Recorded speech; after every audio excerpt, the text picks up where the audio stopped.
So I was asked to show how I make a zinc frame on an oval item. So I've kind of set things up here. It's a little crowded because I'm trying to do this all at once. And I'm going to piece this video together as well. So it's not so long, but you'll see hopefully everything in action.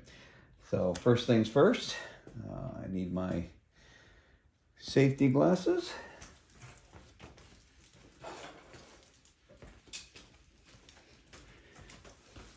And when I do an oval, hopefully you can see this there, what I like to do is, if possible, if there's a seam, which I happen to have two here, I'm going to have my hangers here, but it's not critical. I just do it because it's a nice ending point. So I'll start in the bottom center, and I won't worry about this part at all. I want to get the bottom correct. Don't even worry about the top because it's going to be a separate piece. So I'm going to cut this into about a 4-foot length, start in the center, and concentrating on getting just this bend right here first, because this is easy comparatively once you get this. Also, if you don't have a good saw for zinc and cane and whatnot cutting, you may want to invest in it. And you'll see here in a moment. It doesn't take very much.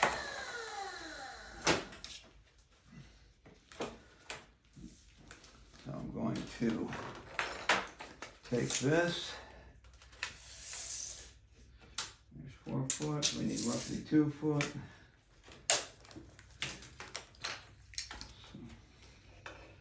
On this bottom edge, I'm going to mark the 2 foot area. Just so I know where center is. Not important, but it's helpful.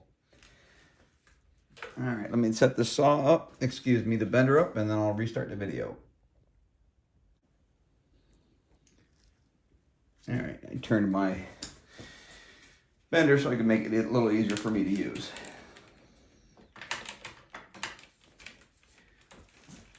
So let's see which channel we want.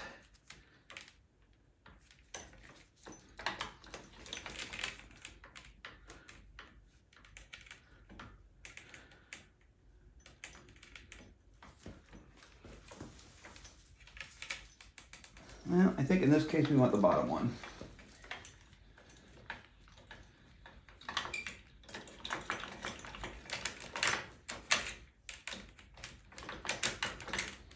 Yeah.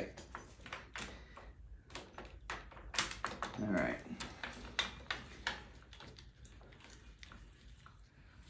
So just put a little pressure on it and go back and forth here. 2-3 times, then a little bit.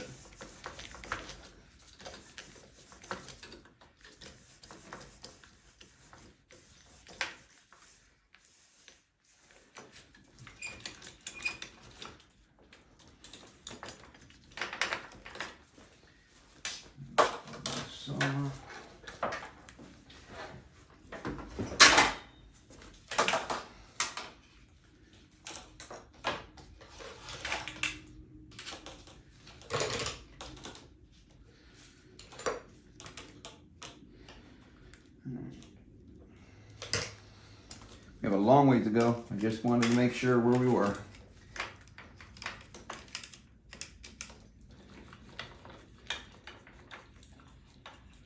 So I'm going to work this back and forth a bit, and then I'll turn the camera back on.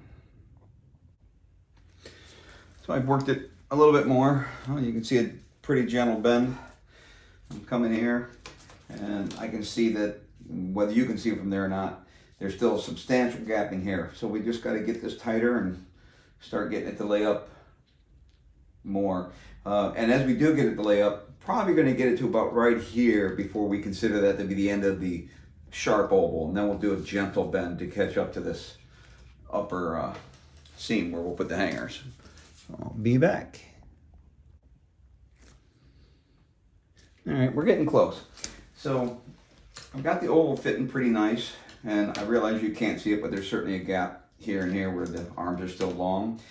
So we don't want to tighten this bottom up too much anymore, because it'll bring these arms in beyond the edge of the glass. So what I like to do is, I'll mark this as a center with a marker that I can remove.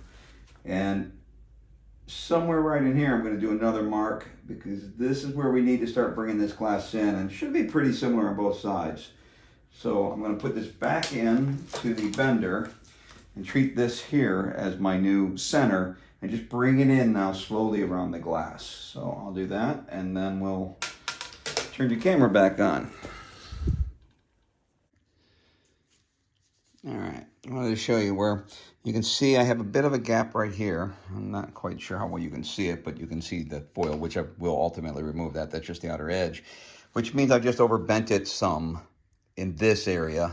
So what all you have to do though is you pick this thing up literally with your hands, just straighten it out, and then we're going to create more of a bend here. So this is where I had marked that center.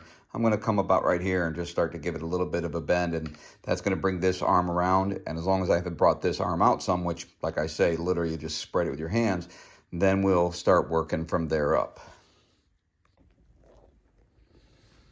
All right, so after a couple times on and off, figuring out where my gaps were, just wanted to at least show you where I am. I'm assuming you could see that. So the bottom is doing pretty good. So now we obviously have to continue to bend this. Well, this bend really starts way down here. So somewhere about an inch or so above that will be my new center.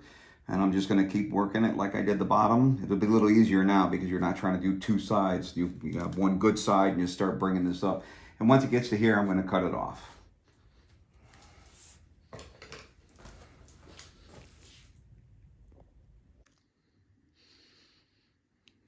Just to kind of see where I'm at. I'm starting to get this here coming in.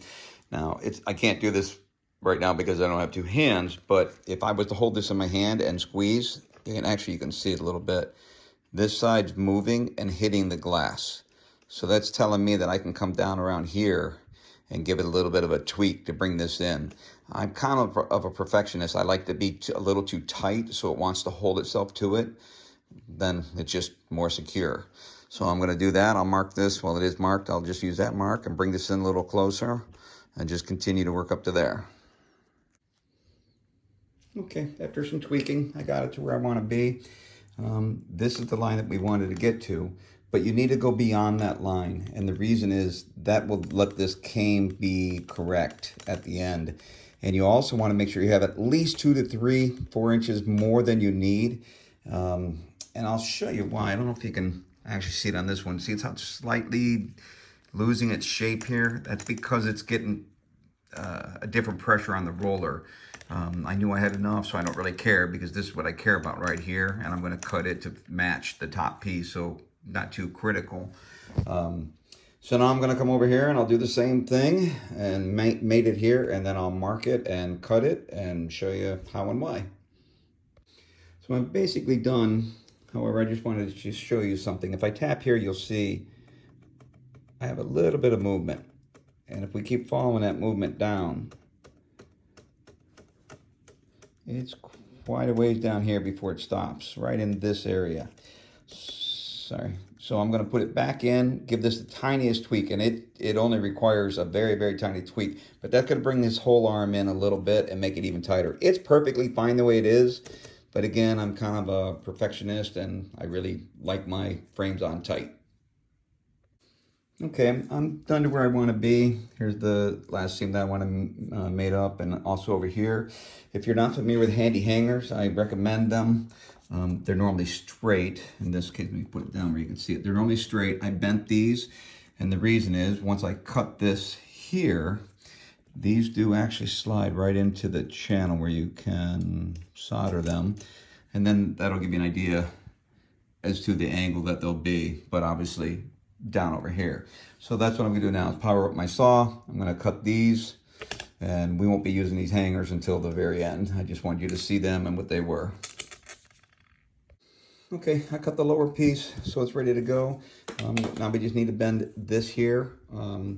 The handy hangers take up a little bit of space, so what we'll do, and I'll certainly show you at the end, is with the hanger installed into the lower cane, that little shoulder there takes up space. So bend this like normal, make it fit well without these hangers, and then we'll literally take and just notch off one Sorry about that one little piece, but I'll show you that in a photo so you can see what it looks like. So right now I'm going to do nothing more than bend this here to mate that and not worry about anything else.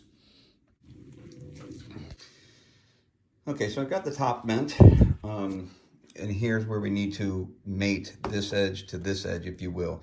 So the easiest way I found to do it, I'm doing this one-handed, so it'll be a little bit challenging, is we know this fits, and it, you know, goes over a little bit of the edge of the glass itself. So we just pick it up. Again, I'm trying this with one hand, so forgive me. And then we line it up like it would be on the glass. So then we're gonna literally just take and mark right there and right there. Then we know we have the correct length and we know we have the correct angle. Regardless of what the angle is, it doesn't matter, it's gonna mate. So I'm gonna cut it and go from there. If you're worried about this, cut it long. Put it on, and if it leaves a gap up here, then you know that it's too long, and just trim it exactly at the same angle. It's better to be a little long than short. Okay, I have that cut and ready to go. And here you'll see I slid the handy hanger into the lower piece. And you see this gap that's here. That's because this hanger obviously is hitting it. So what we do is we literally just cut this on a real sharp angle,